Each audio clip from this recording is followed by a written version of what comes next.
'cause you're mine. Brother, strong. Whoa, brother, there is no one above you.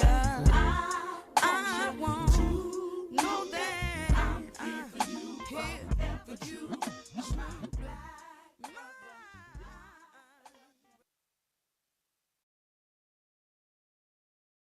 Good morning. It's the middle of the week. Welcome to LoveBabz, LoveTalk. I'm Babz Rawls-Ivy. I'm delighted to be here. Whew. Welcome to the season of Lent, the next 40 days. Christians all over the world. Fast, pray, give. That's it in a nutshell. Fasting means we give up some stuff. We do a lot of prayer so that we can get closer to God. And we give because we are called to give. And so I've been thinking about what I'm going to do for Lent. I think I've settled on a couple of things, to give up and to do. And it starts today. Although I didn't kick it off the way that I wanted to this morning. But that's it. That's the last time I dawdle about it. I'll talk more about what I'm actually doing tomorrow because I have to actually do it. So if I do it, then I could talk about it tomorrow. So for the next 40 days, Christians all over the world march to Easter. Today is Ash Wednesday. There's some Ash Wednesday services going on throughout the day today in different places. I'm a UCC person, but I'll pop into anybody's church to get a prayer for a moment of prayer and ashes or whatever, or communion or whatever they do, I'll do. So we'll see. We'll see what happens. Um, uh, let's see what else. Last night was Fat Tuesday, Mardi Gras. Oh, Harry, I like the new logo of yours, the New Haven Independent. Is that a snowman? Like, what is that? Is that somebody reading a paper? It looks like a snowman. Anyway, went to the library's Mardi Gras last night. That's pretty damn good. It was good. We had a good time. Ricky D's was the food of choice, and I had jambalaya with chicken and sausage, rice and beans, zucchini, squash, barbecue chicken, and that was it. That was enough. I had 2 plates. It was so good. I was hungry too, but it was 2 plates. I was like, wow, wow, wow, wow. So I was just like, you know, uh, it was good. And then Archie Morris was the bartender. So they had a Mai Tai cocktail, which I didn't get the Mai Tai part with Carnival, with Mardi Gras. I would have done a hurricane, but maybe a hurricane would have been too damn hard. They could have did a light hurricane.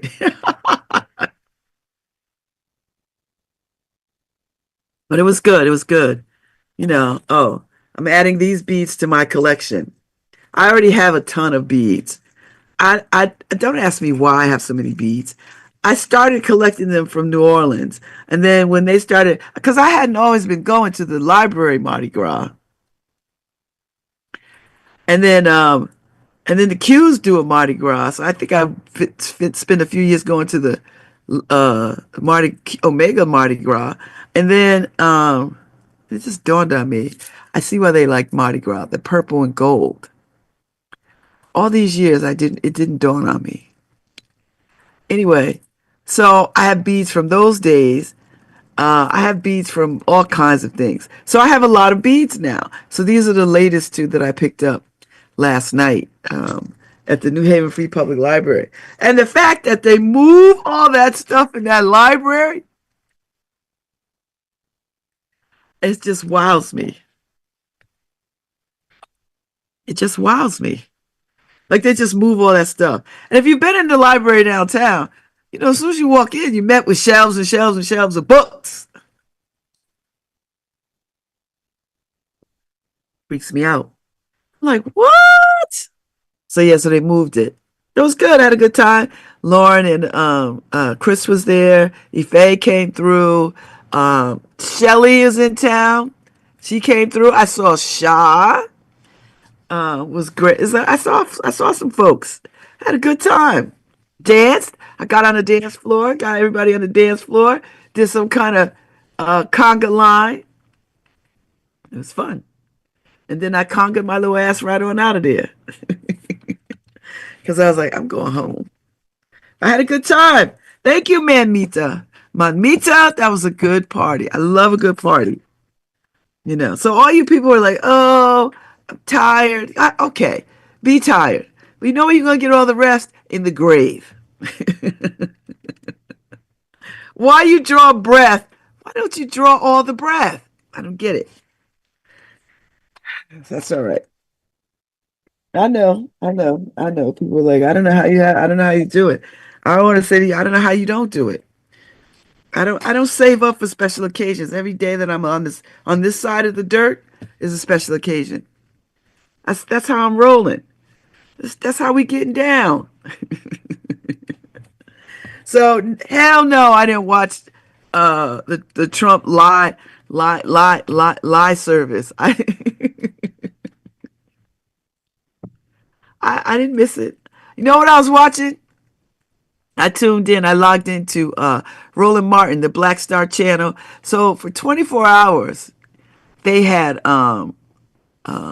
black commentary, all kinds of black people talking about, what we need to do, where we ought to be, blah blah blah. It was great, and then it culminated with Reverend Barber giving the keynote at the same time. Trump was, you know, lying 40 miles per minute.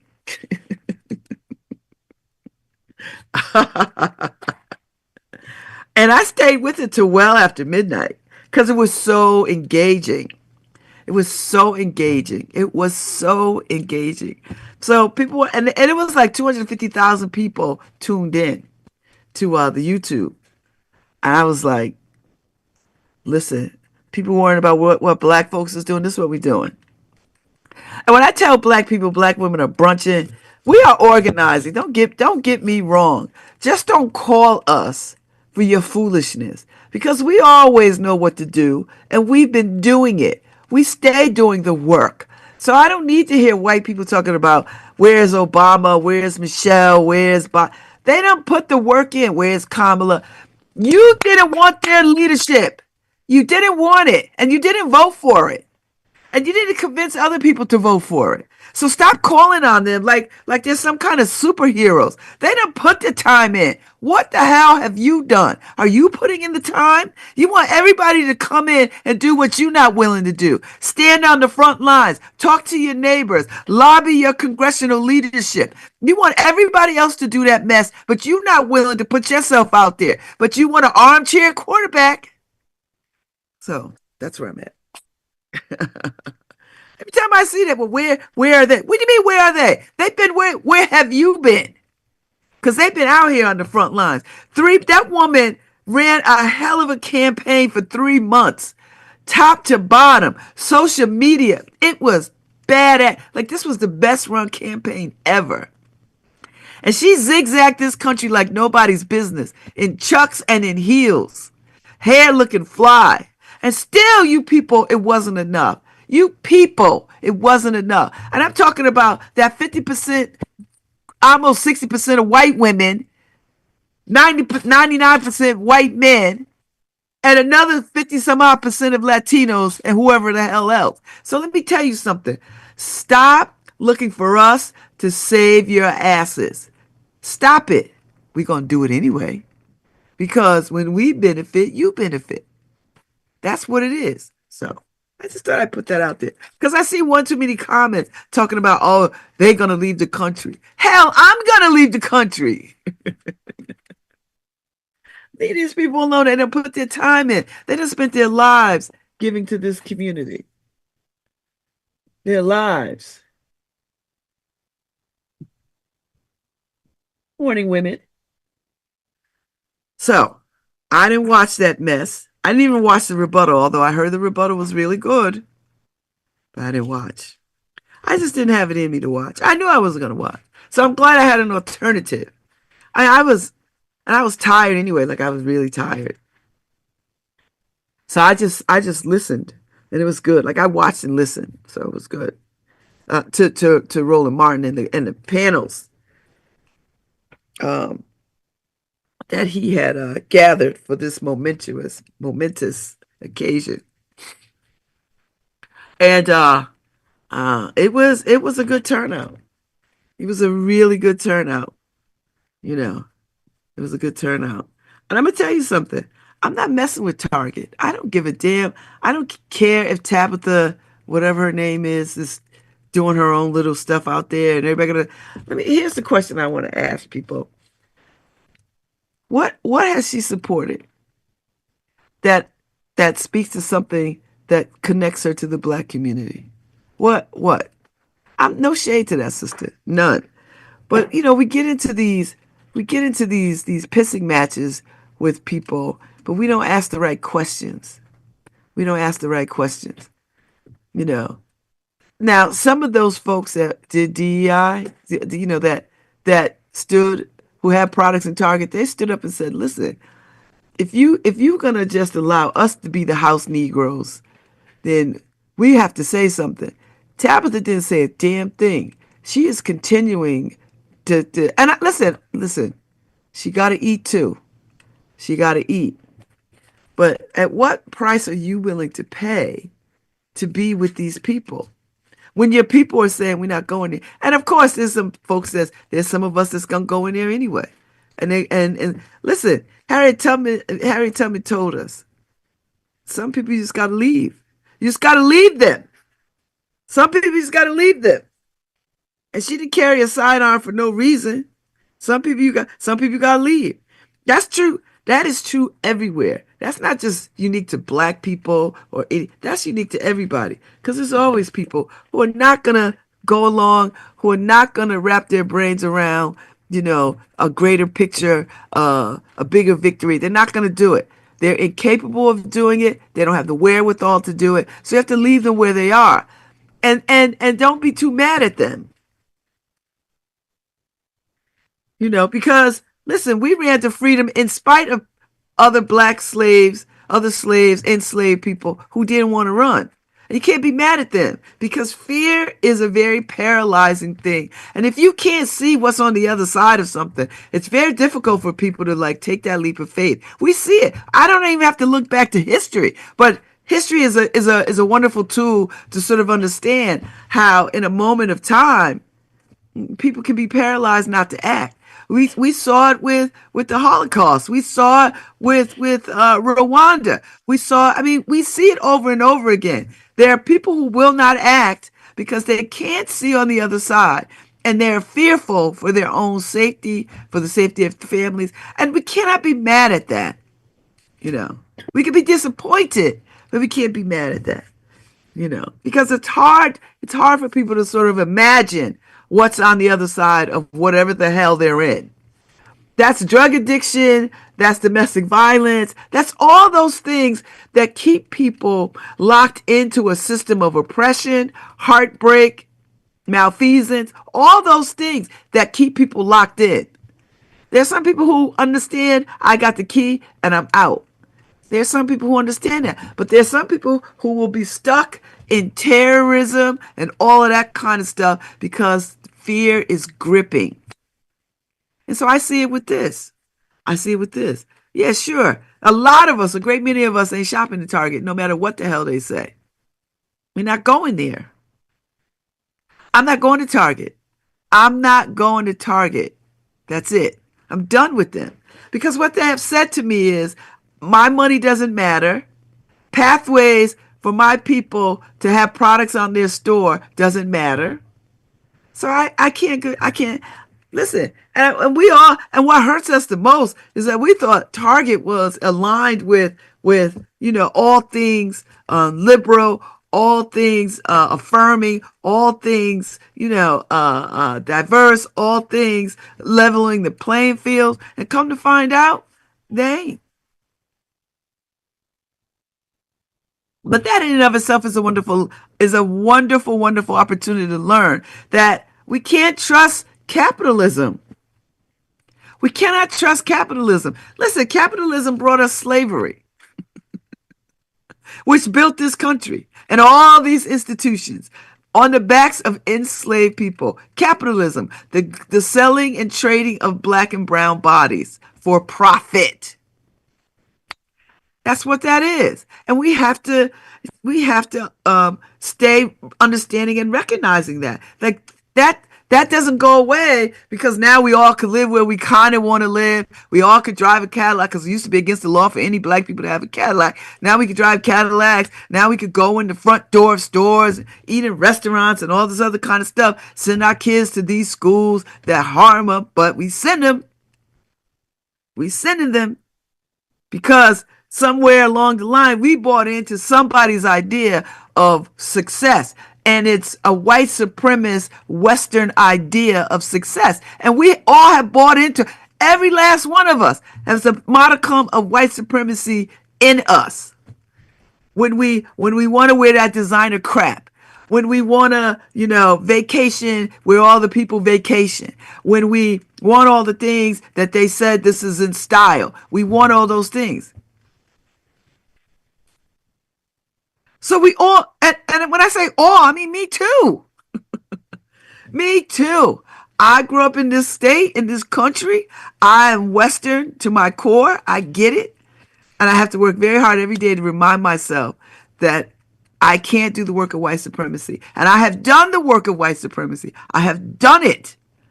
And now it's time for me to really critically look at when I see white supremacy rearing its ugly head out of my mouth, out of my spirit, and the things that I create. It is my duty and my honor and my responsibility to pull up, pull back, and tap it out. That's what I got to do. And that's learning. That's through learning. Because we all do the work of white supremacy. Everybody in this country does the work of white supremacy. Everybody. When we start othering people, when we start saying stuff like, well, when they come over here, we all when we start, oh, they're taking away something from us, as if somehow or other, listen, don't get me started on Lent. Don't let me get started on this first day of Lent, because I'm on fire. I'm going to tell you right now.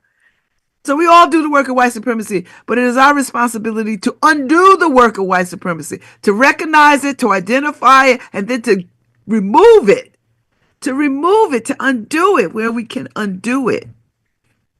And that work is internal work. That is internal work.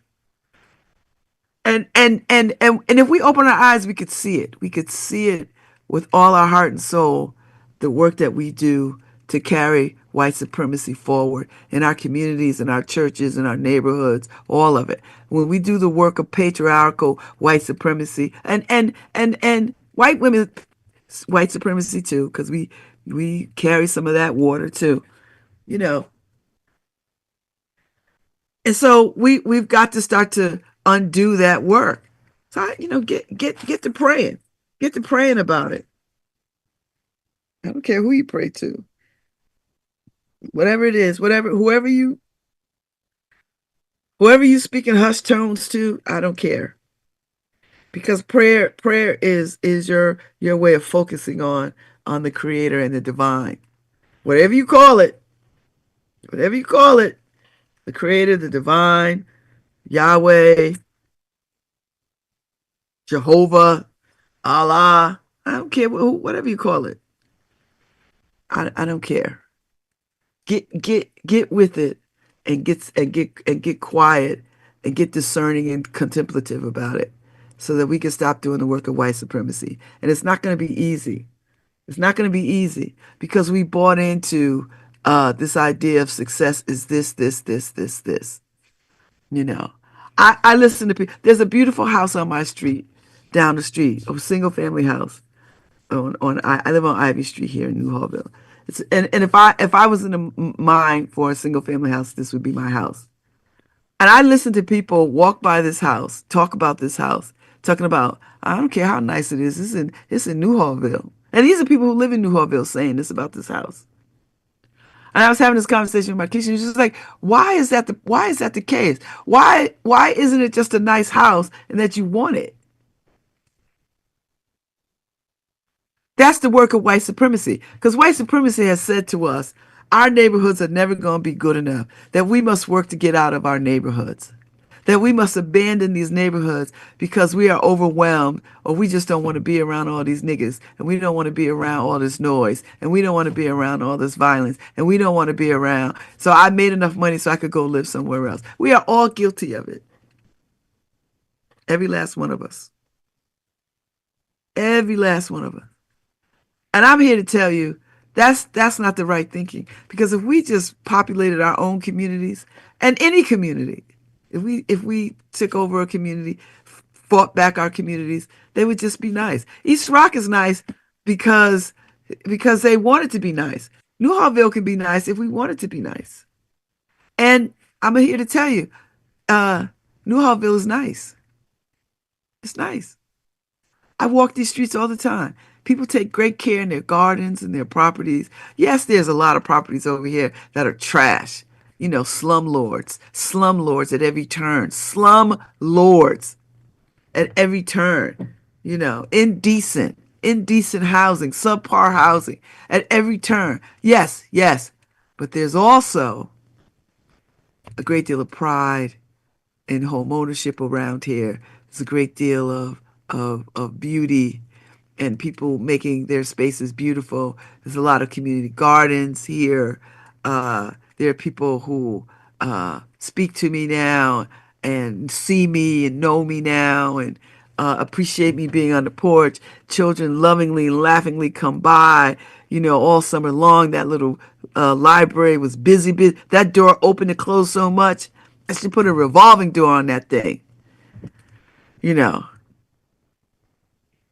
And it took a little while for it to take hold because you know the first day that it was there, the first couple of days, people was taking the books out and throwing them on the ground and you know what that is? And these are black kids doing this because they ain't never had nothing nice. And when you ain't have nothing nice, you don't think nice things are for you. Swear to God, you don't think nice things are for you. That's why you see kids acting out in school. You see kids. I get it. I get it. I get it. I get it. I don't like it, but I get it. My daughter went around the neighborhood and found all the books of kids thrown on the sidewalk, and then it stopped. Then it stopped. Then it was, oh, this really is for us. Yeah, it always was. And these books look like you, and they reflect you. You know, because these kids don't they don't know how to have nice things that's not attached to anything that causes them harm, you know. And that's so you got to build community from the inside. You can't parachute in and think you're going to build something because you come in there with some words and some chicken. You got to live in this community and build it from the inside out. And you've got to curry faith with people and you've got to build trust with people and they got to believe that you care about their property as much as you care about your own property and they want to see you picking up trash on the street and all this other kind of stuff. I grew up like that. I grew up every weekend. My mother would clean. She would wash the steps down in our house with hot water, but not just her, everybody on our block, everybody where we lived did the same thing. Bucket of water, soapy water, wash with a broom, scrub, so that it could be clean. That's just what it was. And if your neighbor wasn't doing it, you go over there and do your neighbors. Because if they wasn't doing it, you know something is wrong and they need some help. That's how I was raised. I was raised like that. So I grew up seeing people picking up papers. It wouldn't necessarily have to be their papers. It's like, oh, I like to live a certain kind of way, so therefore I'm gonna pick this up.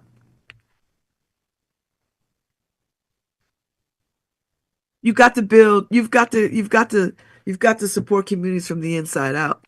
Gone are the days of these organizations parachuting in with their good ideas and what they think and what they believe, talking to people all kinds of ways, you know, as though they can't see where they live, as though they can't see their situations, you know.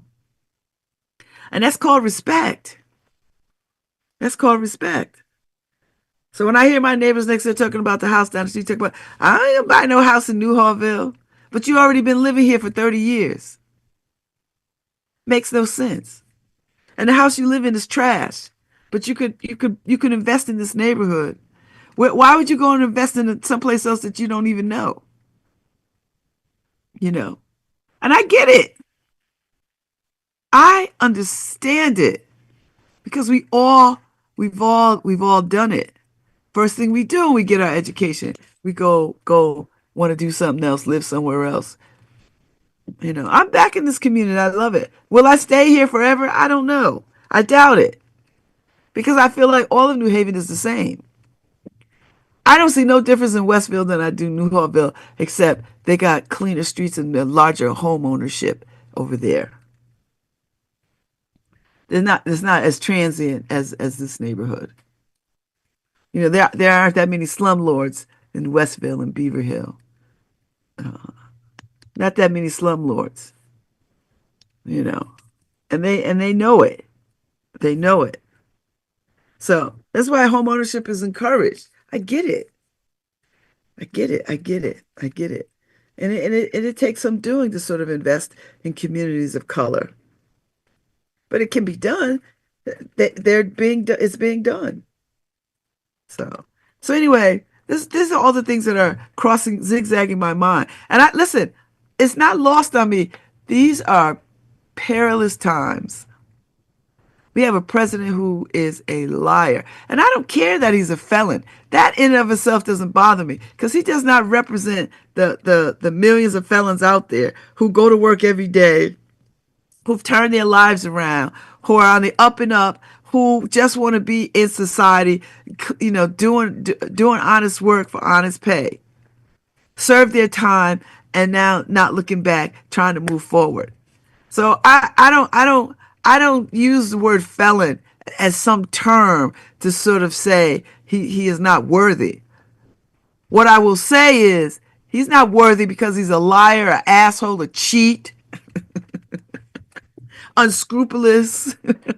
Those are the words that I would use to say this is why he is not worthy. This is why he is unfit. Not because he's a felon in and of that, but because he is unworthy, because he can't be trusted. He can't be trusted. He's a liar, a backstabber, you know, a racist. All of those things fit, you know. And I just want people to be mindful and careful of that language. You know, because there are felons that are sitting out here every single day who go to work, raise families, take care of their properties, do all the right things, trying to stay out of the way, trying to just like live a life. And then you got to listen to people talking about, well, he's a felon, he doesn't deserve. And that always translates to your neighborhoods, to the people who you know are felons. So they got to bear the brunt of this asshole president being called a felon. So now it colors all felons. Now, no, everybody's going to want to not deal with felons. And that cat didn't serve no time in nobody's prison. So that gets my ire up a bit, you know, because he's not worthy. He's unfit. And we know he's unfit. And all those people around him know he's unfit. He is unfit. He is unfit. I don't care what you say. I don't care what you say. And he's not bright. And these Republicans are going to pay a heavy price for the disrupting of America and all these people that voted for this foolishness. And you know, for me, I want to see people. I want to see people really feel it because I think that's the only way they're gonna learn. Do you know what I mean? Like That's the only way they're going to be able to savor and understand and respect what was. Because what they're going to have, wait till those first Social Security checks don't come. The veterans checks don't come. Just wait. You wait until groceries are going to be out of hand. You wait until Medicaid is cut so brutally that the bankruptcy courts are going to be overwhelmed. You wait. That's going to happen. It's happening. It's happening, you know. And it'll take it'll take so long to repair this. So long. So long. So long. But because we are in this season of Lent, people can take this time to be contemplative and discerning. They can have conversations with God and be prayerful. Be prayerful. And then fast. Get some clarity. When you fast, it gives you some clarity. And I don't understand people who say they can't give up stuff. You can give up anything you want to give up. You just don't want to give it up. That's fine. Say that. But don't say what you can't do. My mother used to always say, don't say can't. Say you won't. Don't say can't. My mother used to say, don't say can't. Say won't. And then when you start to say won't, then you see the ridiculousness of what you're saying. you know. And people get around me all the time because I have the severe dairy allergy. And this is the stupid stuff that people say to me all the time. Oh, I couldn't give up cheese. Yes, the hell you could if it killed you. People say the most ridiculous things. If it was harmful to your life, you would give it up. Do you hear yourself? Well, I couldn't possibly give up butter. Yes, the hell you could if you knew it was going to kill you. Let's not be ridiculous. Oh, I, I, I couldn't give up ice cream. Well, then die, because I don't have a choice. I actually like living, so therefore, I'm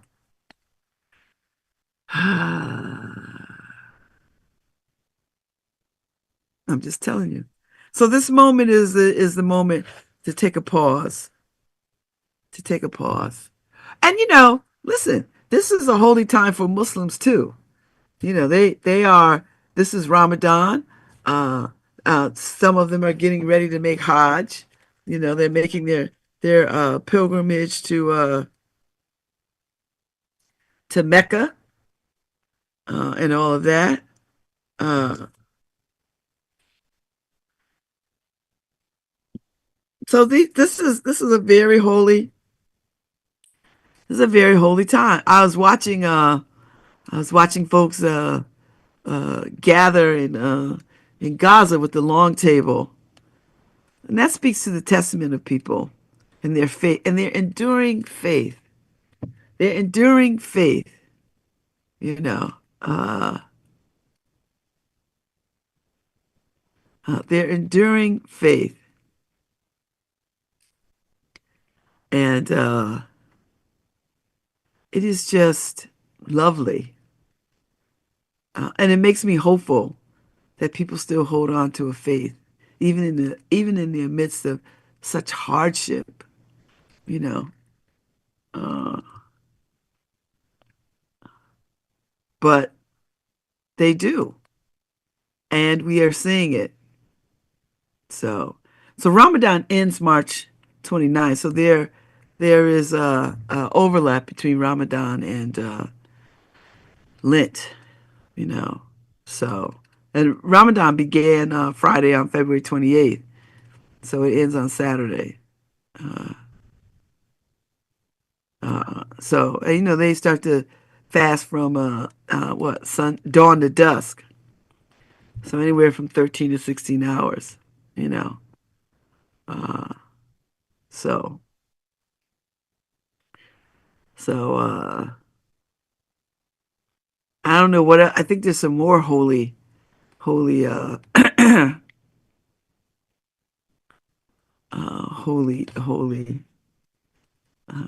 opportunities this month. I think um, is it Dwelly? Uh, Holly? I think that's coming for the holiday. That's coming. Um, uh, so I'm going to look this up because I want to know. Uh, and I want to tell people. Let's see what else is going on. Passover, which is coming. Uh, let's see. Yom Kippur, Rosh Hashanah, Good Friday, Palm Sunday, Ash Wednesday, Maundy Thursday. Okay. Okay, so, huh. Yeah, Holi, that's coming. Celebration of love and color. The Hindu festival of Holi marks the beginning of spring. So I saw it on my calendar. Google Maps, I don't know if they got rid of all the diversity stuff. You have to go in and put it back.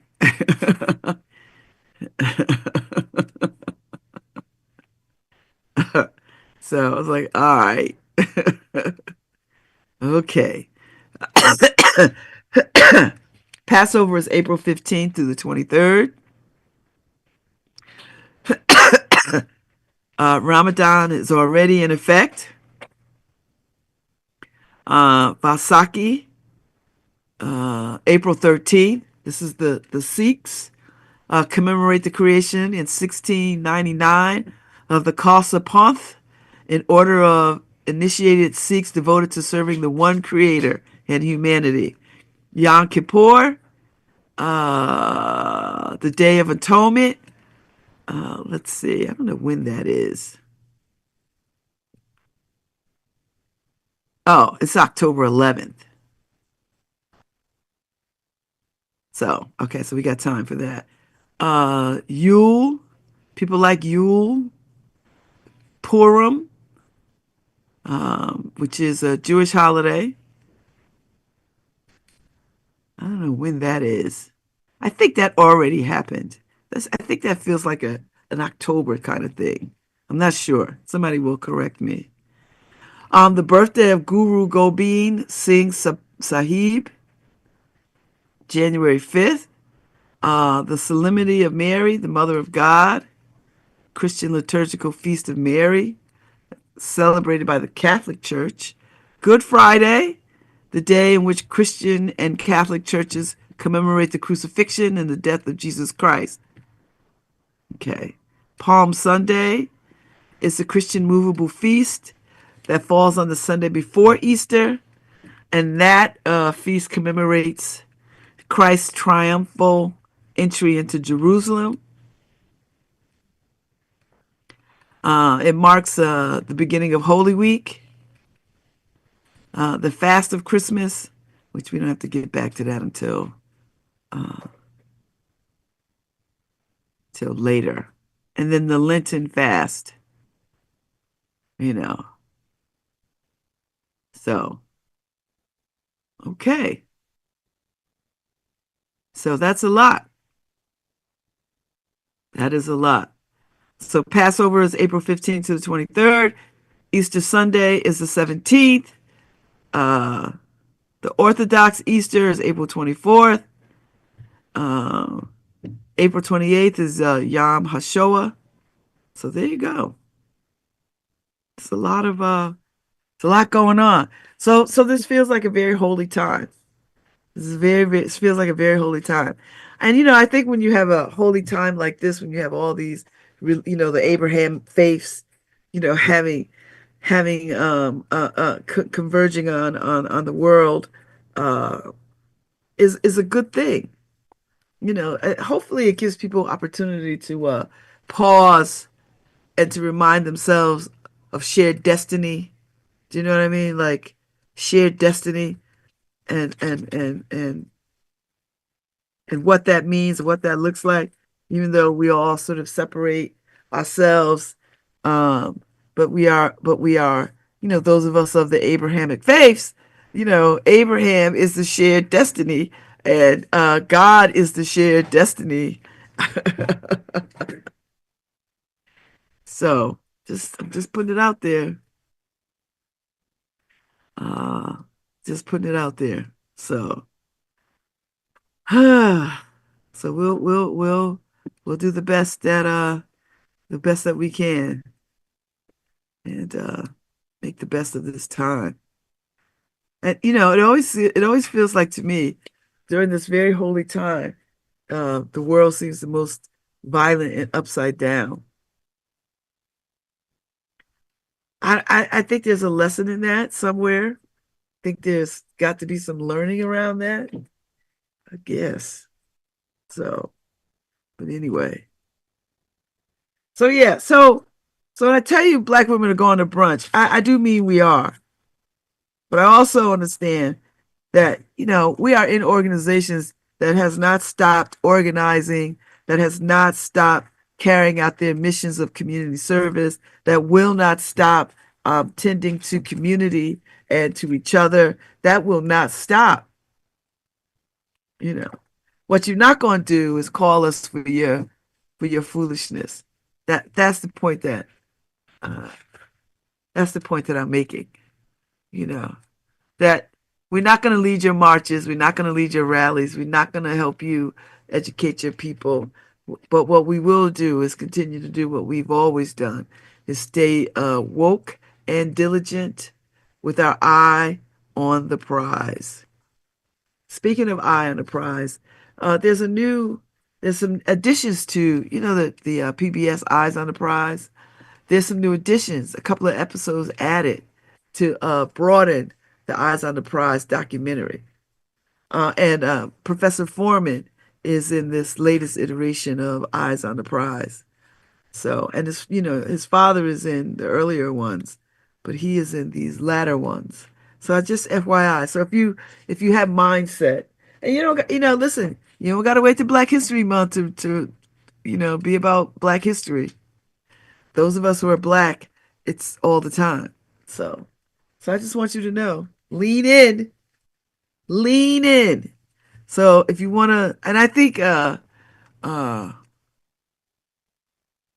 the latest the addition to Eyes on the Prize brings us forward a bit more, um from the civil rights marches of the 60s and 70s. This is going to bring you a little bit more forward, you know uh uh because it didn't end there. We're still in the struggle. We're still very much in the struggle. We're still very much in the fight.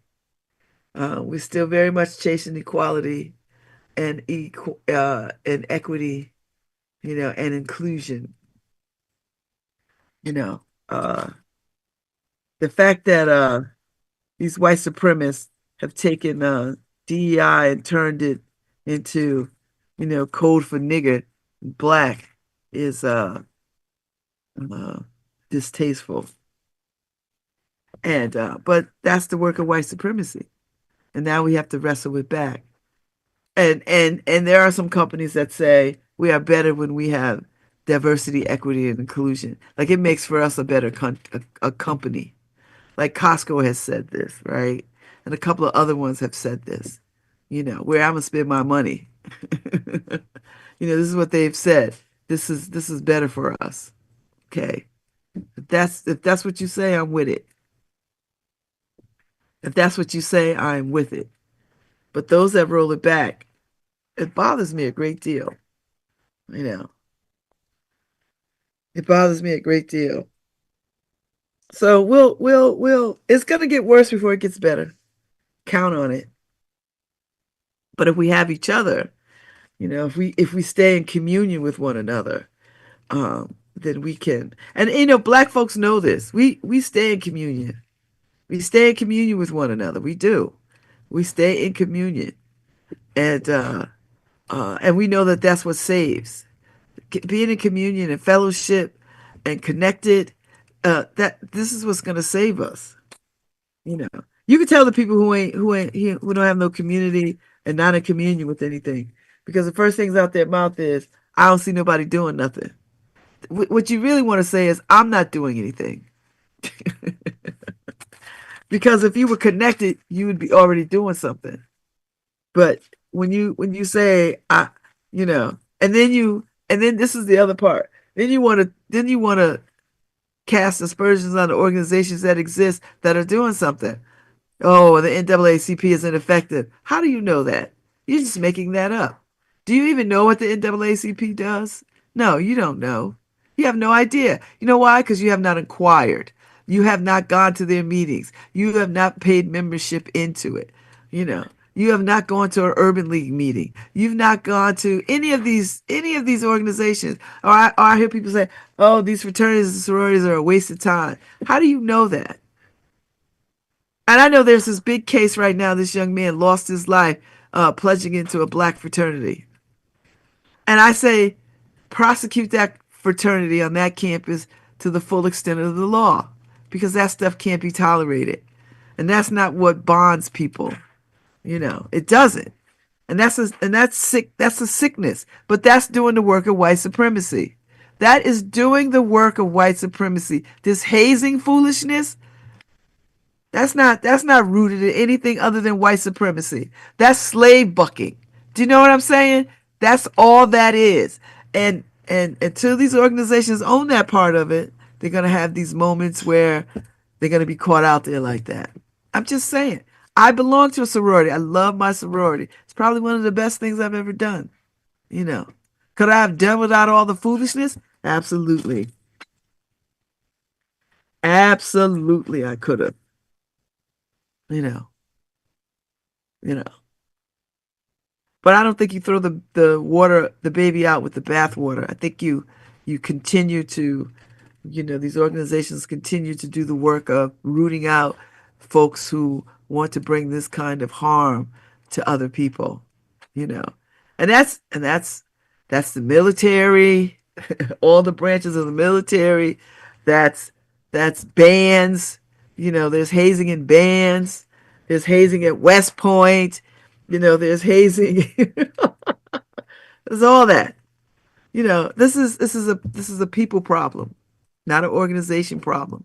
These people come like this, and we have to do a better job of making sure that they don't infiltrate our organizations and do these kinds of heinous things.